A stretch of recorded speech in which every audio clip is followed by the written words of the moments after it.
Voilà les amis, j'espère que vous allez bien. Ce matin, on fait du pain à l'avoine.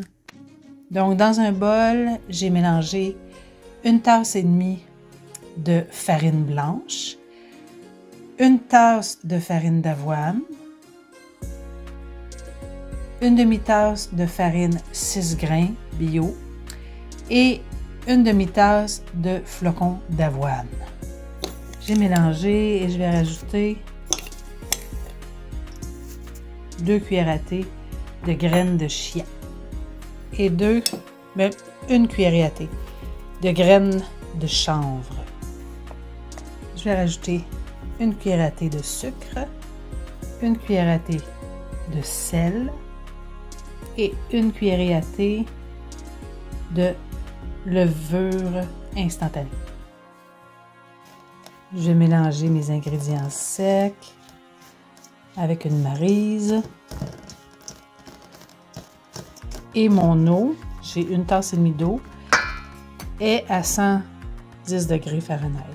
Elle est un peu plus chaude que tiède, mais pas d'eau chaude, trop chaude, parce que ça pourrait empêcher la levure de lever. Donc, on fait tout simplement mettre l'eau. On fait ça dans la boule. Donc, j'ai huilé un autre plat, un peu plus petit, dans lequel je vais mettre ma boule. Et je vais couvrir d'une pellicule de plastique. Donc, j'ai couvert mon bol d'une pellicule et je vais laisser reposer minimum 3 heures jusqu'à temps que ma pâte soit levée. Je vous montre ça après 3 heures. Donc, après 3 heures, mon pain a doublé. Je vais juste le replier sur lui-même avec ma spatule parce que habituellement, je le ferais cuire, OK? Après 3 heures, je pourrais le faire cuire. Mais Guy arrive plus tard, donc je vais le faire dans 3 heures à peu près. Je vous montre ça. Donc, finalement, on est le lendemain matin tôt. C'est pour ça qu'il fait sombre. Et mon pain, ma miche a levé.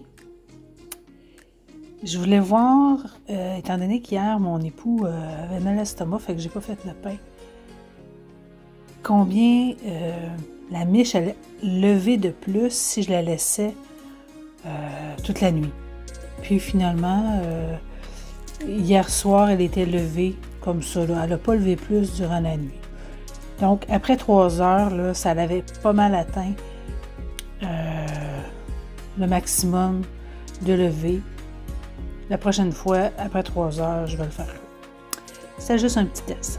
Donc, on fait chauffer le four avec la cocotte dedans à 450.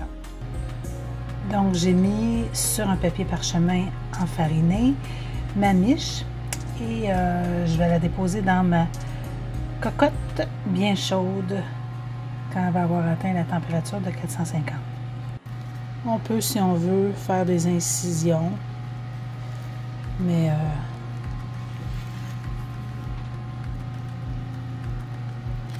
voilà. Comme décoration, j'ai rajouté flocons d'avoine, graines de tournesol et graines de chia. C'est aussi très bon pour la santé. Donc, ma cocotte a atteint sa température. J'ai tout simplement inséré mon papier parchemin avec la miche à l'intérieur. Et on cuit ça pendant 30 minutes avec le couvercle.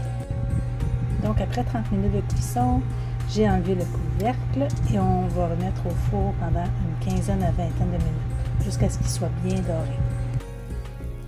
Donc, mon pain est cuit. Je vais le laisser reposer le temps que je me fasse des œufs. Puis, on va regarder ça. Donc, on voit que la croûte est bien croustillante. On va en couper une tranche.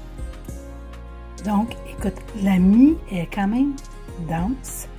C'est sûr qu'un pain à l'avoine, pain au grain, c'est plus dense, hein? Mais il est délicieux. Le goût est bon. Là, ça va être de jouer avec ma levure. Probablement qu'il me manque de levure parce que dépendamment des farines qu'on utilise, ben c'est ça. Fait que c'est un test, mais franchement, le goût est très bon. Fait que, à suivre, je veux trouver ma recette. Parce que chacun, on a nos pains préférés. Mon pain préféré est à l'avoine. Donc, je veux trouver la recette qui rejoint le goût de moi et Guy. Et pour le goût, on n'est pas loin. Maintenant, ça va être de travailler avec la quantité de levure pour trouver la bonne densité de la mie. Mais franchement, à essayer quand même, mais rajouter un peu de levure. Je pense que j'avais mis une cuillerée à thé. J'en mettrais peut-être 2. Fait que, mais pour le goût, on approche pas mal de ce que j'aime. Bisous!